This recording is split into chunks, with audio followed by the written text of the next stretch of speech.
Thank you, Excellency. President Buhari, Nigeria has a very young population. Perhaps you might highlight what a pathway for a resilient future looks like. Your Excellencies, ladies and gentlemen, I share the sentiment expressed by the Secretary General that the world is on the verge of climate catastrophe. Undeniably, climate change is a human-induced phenomenon. It is now imperative that we must step up our collective climate actions in line with the request of the Secretary General.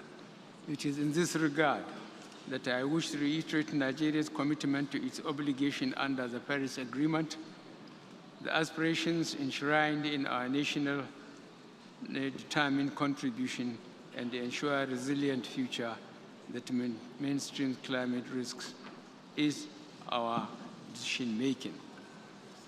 I want to announce that the government of Nigeria will develop a more robust sectorial action plan and expand the scope of our sovereign green bonds in line with our intended upward review of Nigeria's NDCs towards the inclusion of the water and waste section by 2020. We will take concrete steps to harness climate innovative ideas by including youth in decision-making processes as part of our overall climate governance architecture.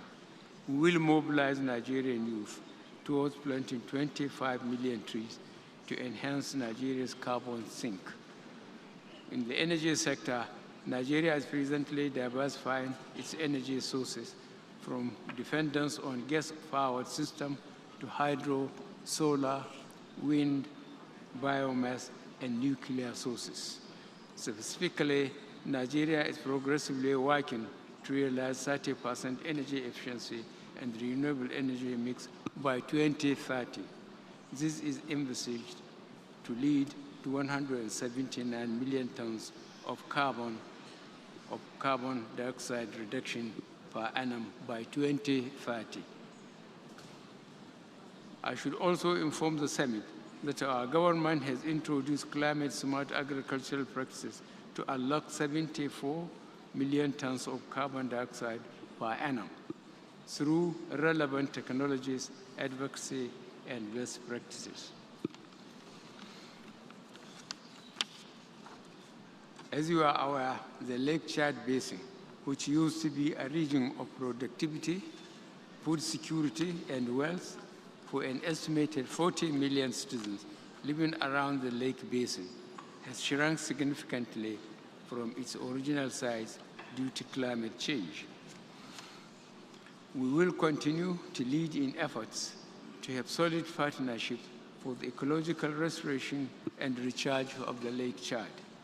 We are confident that this would improve the living conditions of diverse nationals living in the area, promote interstate cooperation, strengthen community resilience, as well as assist in addressing the environmental and security crises that threaten the region, its resources, and inhabitants.